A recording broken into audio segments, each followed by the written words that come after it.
جوړ کړی و هغه یې کړ د خاین سره خان دا تا کړي دي ما ته به پور راکړي په دې به خوا نه بدوي چې موږ څوک پسې اخیستلی شي هر څوک چې وایي ترخې خبرې موږ نه کوو بدې خبرې موږ نه کوو او تر کاغذ موږ راکړي اوس هم کوړه او ډالر د افغانستان دا اوس د طالبان په وخت کې راغلي دي په کوړه او ډالر یو شهسوار وایي چې په هوټلانو کې خلک پراته دي تنخواه یې موږ وکړو کرایه یې موږ وکړو پر یو کور باندې دونې پیسې دونې لکه پراته دي په دې باندې فلانی ملک په عربه او په کوړه او ډالر دلته راځي موږ یې ورکوو موږ افغانستان قانون دا دی د جهان قانون دا دی عزیزانو چې کم سړی کم چیرې وزېږېدی هغه د هغه ځای اوسېدونکی هغه د یو زېږېدلی دی که شل لکه زېږېدلی چې وزېږېدی هغه د هغه ځای سم شهري دی بلکل اوس هم که د چا بچیان زېږېدلي دي په هسپتال کې پیدا شوی او کاغذ یې د ځان سره وساتئ د چا پلار یې نشي شتی هېڅوک یې نشي شتی هېڅوک بیا دویم قانون یې دا دی چې یو سړي په یو ملک کې یو څه وخت تېر کړي 15 کاله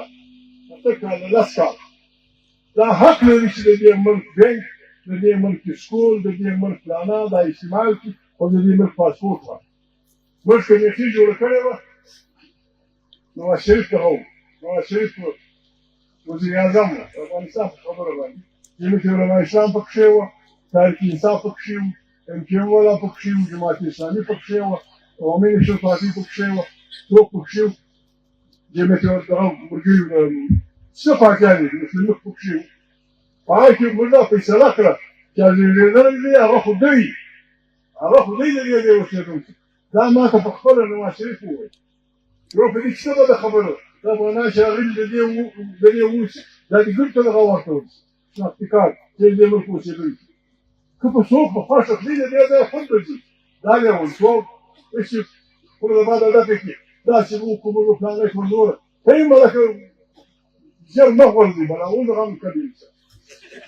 ته یې ژر مه غورځي ته فلانی شه یا الله ته دې ځان دست په تېر دی دا د کښېنه که راووسه چا څه کار دی ها که د افغانستان یو سړی خدای مخلوق قتلونه کوي مړي کوي چکان کوي فلانا کوي هغه که زما زوی دی جیل یې ومنډي که د بل دی راغلی دی خو د پاسه ورکړي یو رسیات ته هم یو کاغذ دی دا چې خلک په عذابوه موږ به خلک نه په عذابوي زموږ پښتانه دا خاموشي دا به خلک زموږ بېغیرتي نه بولي چې موږ بېغیرته خلک موږ پښتانه یو موږ د بدۍ په معنا پوهېږو چې بدي نه ده دا بده ورځ ده چې بدي دې کوله که ته خوند پر واخلې یا خوند پر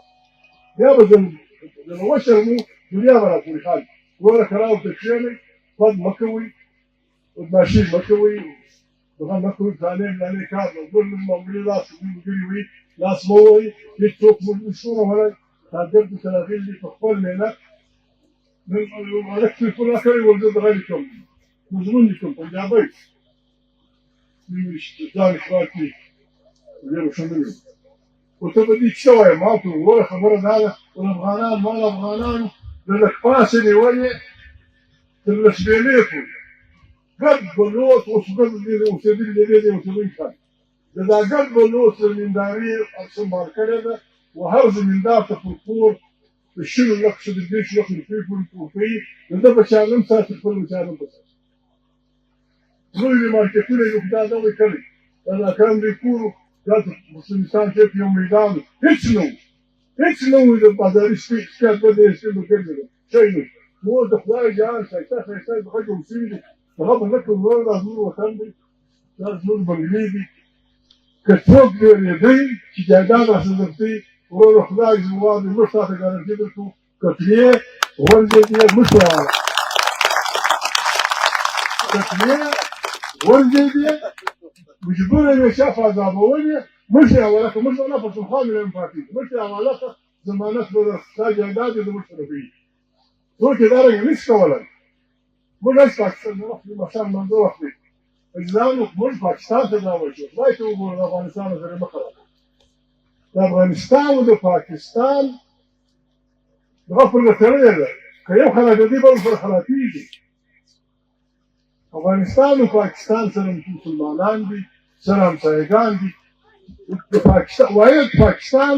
واحد افغانستان هغه ملک دی چې هغه ته د پاکستان تجارت دی خلاص دی په ګټه، نور د ګټ ځان سره دی په تاوان. وایي چې شو سره کې ډاکټر نجیب الله صاحب چې زه ورسره ناست وم په مېلمپال هوټل کې، دا کاچغه به راپورته کاچغه د چای مسله یې واړوله، د کاچغه یې لیکلي وو میډ ان پاکستان. کاچغه د پاکستان ده، څپلۍ د پاکستان ده، خولۍ د پاکستان ده. زموږ ستا مارکېټ دی، ورته خپلې خولۍ خرڅوه، د هغه خرڅوه، دوی به راځي خپل انار به خرڅوي. ګزاره به سره کوي. ګزاره دا ده افغانستان او د افغانستان شاوخوا ملکونه اقوام متحده دې دا راوغواړي، په ملکو ته دې ووایي چې دا د افغانستان ملا ناست دی، ته د افغانستان څه خطره لري او څه ضمانت غواړي. دا نه خبره دي د ملا څه پوښتنه وکړي چې ملا ته د همسایګانو څه غواړي. هېڅوک له چا څه نه غواړي. دوی به دواړه یو د بل د استقلال ضمانت کوي. نه به زما مودې ساتي، نه به ستا دا ساتم، نه به زما حقوق ته ډبرې راړی، نه ستا حقوق راړم. دا خطاب به ډېره ښایسته وي. ایران به وي، چین به وي، موږ به یو، ازبکستان به وي، تاجکستان به وي، ملایان به وي، طالبان به وي، جنرال مومن به وي، یا زموږ څه به لا دي زموږ نګرانان دا به وي. کرار به ډولونه به وو، دریاوې به وو، تړونونه به سره کوو، په ډبرو به نه چلوو. او که ډبرې چالو شوې بیا خو نو موږ راچاته کړی په ډبرې هغه چلون هغه چلون مې په مخلاص چې به د رب وکړو. وخت ناوخته به زه معافي غواړم، نو بل سره خطا وشو، ګل ماته چې کوم ټیم ټول ماشمده واورېدی، نو وختي راتلل او بس یو پښتانه وایي یار زنده صحبت باقي. یار زنده کوم ملګري چې راغلي دي پارټۍ ته عزیزانو، موږ په پرې خوشحاله